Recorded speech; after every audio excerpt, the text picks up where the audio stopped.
malambing po siya. Tapos maalaga.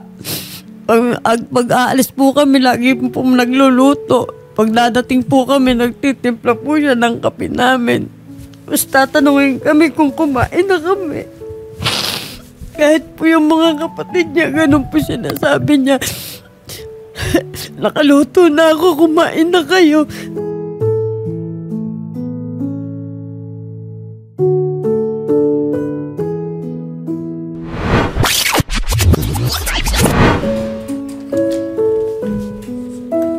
Kasi July 4, iniwan po kasi namin siya sa bahay.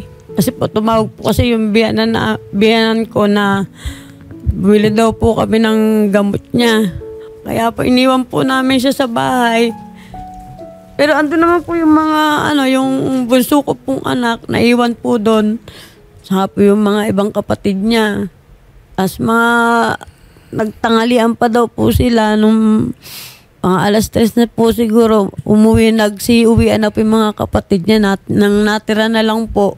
Yung pong anak kong si Antoinette, yun na lang po yung natitira doon sa bahay. Tapos po, nung sabi, dumarating daw po yung kinakasama niya, si Rex po.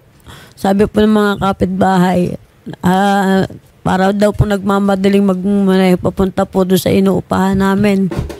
Pagkayari daw po nun, isinara na daw po yung bintana, tsaka daw po yung pinto. Tapos hindi na daw po lumabas. Pumunta sila dun sa kwarto po ng inyong anak. Ano na po sumunod na nangyari, nanay? Nung pong malakas po kasi yung ulan nun, nung hapon na yon. Sobrang lakas po.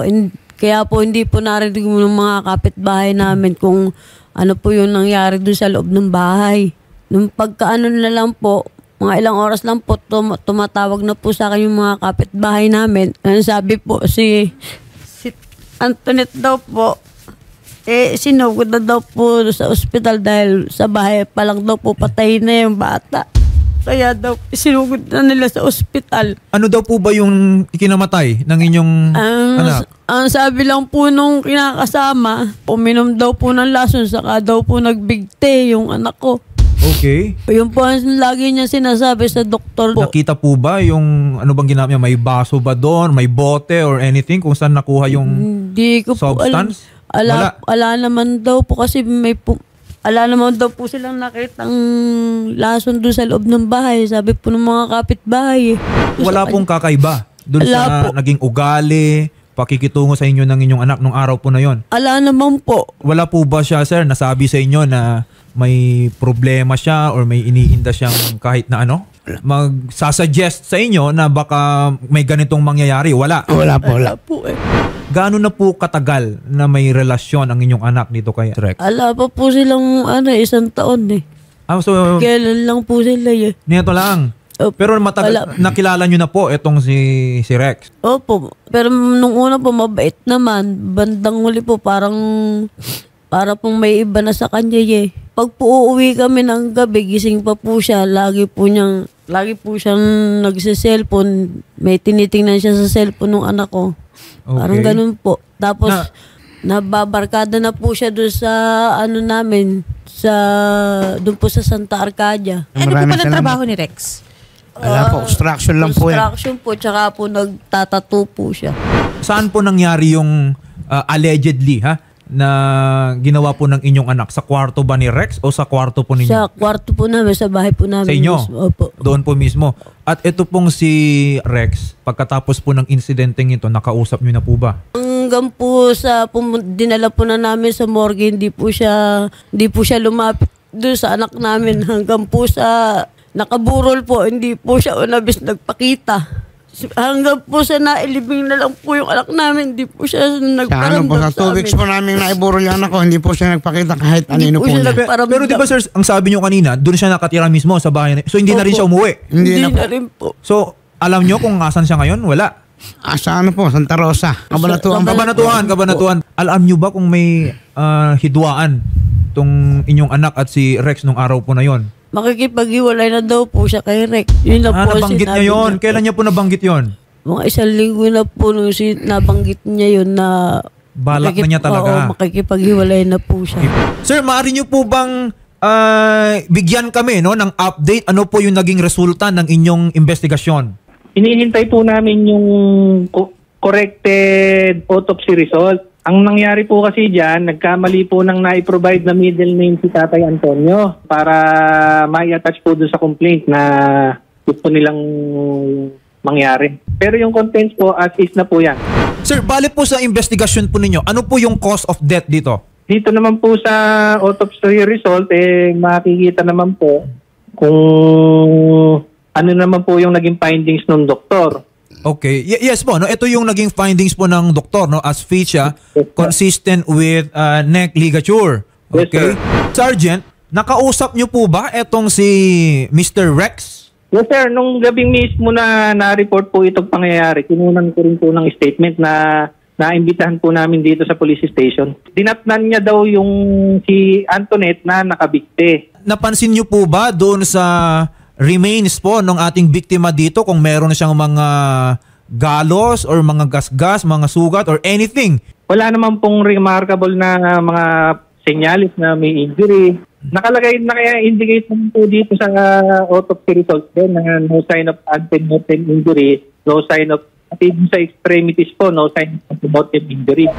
Magandang hapon, Sir Baluyot. Sir, is this considered case closed na? Sir, kung pagbabasihan po natin yung result ng medical legal na no skin fracture and no sign of antemortem injury. Hindi po sir ako expert. Wala naman po silang na-notice na nilason po yung biktima. At kung sinabi nung Rex ay merong uminom ng lason, that will be inconsistent with the scientific report ngayon na nandirito. So, naiintindihan ko rin kung saan nanggagaling itong magulang ng ating biktima. Kung hindi nagtutugma tapos hindi pa sila kinausap, I understand na merong suspicions ngayon na ine-entertain itong ating mga pamilya. Can we conduct another investigation lang to focus diyan sa na-point out natin na merong inconsistency doon sa naging salaysay para ikakapanatag na lang din ng pamilya? Sige sir, tutulungan po natin sila Sir Antonio, sila Tatay Antonio.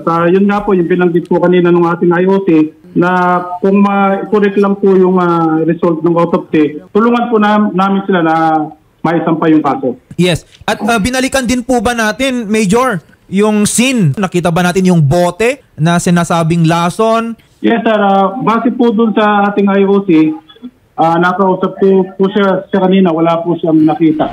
Pero ito po yung mga conversation ng ilang pag-aaway po nila na binubuksan yung Facebook po ni Rex, hindi niya ma-access, pinalitan daw ni Rex yung password ng FB niya. Ngayon nag-aaway sila kasi gustong makita ni Antoinette. So may mga ganun pong conversation po dito.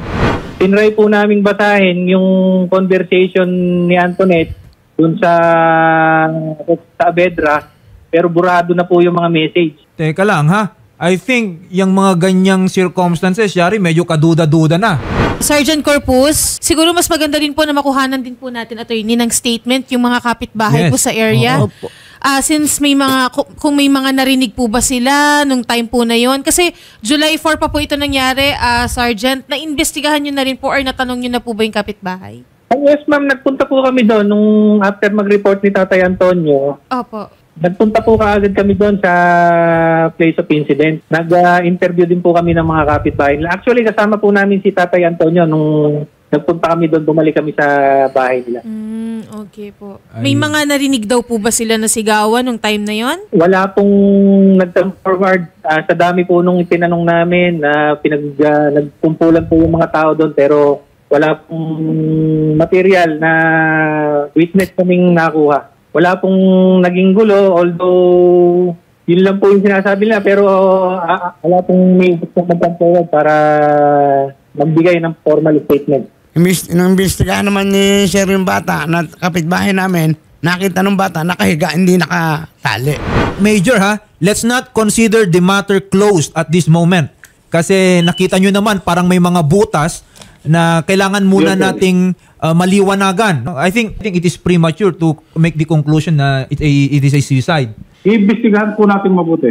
Ayan, sige. Major, papapuntahin ulit namin sa inyo ang nanay at tatay ng ating biktima I suggest, no, kunin nyo yung kanilang statements kasi meron din silang ditong mga dokumento na pre-present, no? Sige po sir, at imbitahan po namin siya dito sa aming opisina sa Cabanatuan City Police Station po sir. Okay. At maybe siguro, imbitahan nyo ulit yan si Mr. Rex para lang masabi niya sa harap ng mga magulang kung ano talaga yung nangyari dun sa anak nila. We will comply po para ma-investigan po ulit. Nanay Eva at Tatay Antonio, kamusta po bilang isang anak itong si Antoinette? Ano po siya, malambing po siya. Tapos maalaga. Pag aalis po kami, lagi po nagluluto. Pag dadating po kami, nagtitimpla po siya ng kape namin. Tapos tatanungin kami kung kumain na kami. Kahit po yung mga kapatid niya, ganun po sinasabi niya. Nakaluto na ako, kumain na kayo.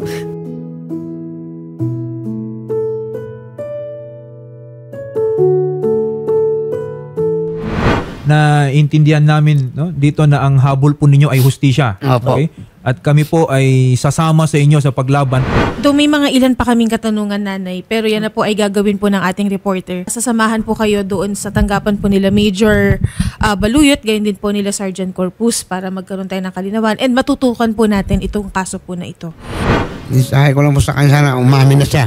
Ginawa niya yun. Pagdusahan niya. Rex, sana naman umaming ka na kasi hindi naman kasi gagawin nito na magbigti.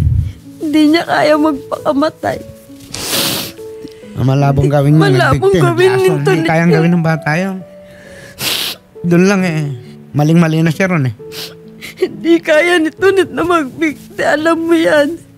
Malinis ang leeg ng anak ko. Kita-kita. Walang katama-tama. Kaya lang nangitim yan. 2 araw sa morgue. Hindi hintay mag-autopsy. Kaya ganyan ang itim yung bata. Kasi kung wala kang kasalanan, di sana nagpunta ka man lang. Nagpakita ka man lang. Ala Pot, hindi siya nakaburol. Hindi ka man lang nagpakita sa amin.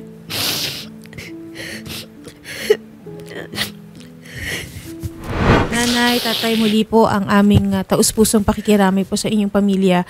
Kakausapin po namin kayo sa kabilang studio. I-schedule po natin yung pagpunta natin sa Cabanatuan PNP po. Maraming salamat din po. Po.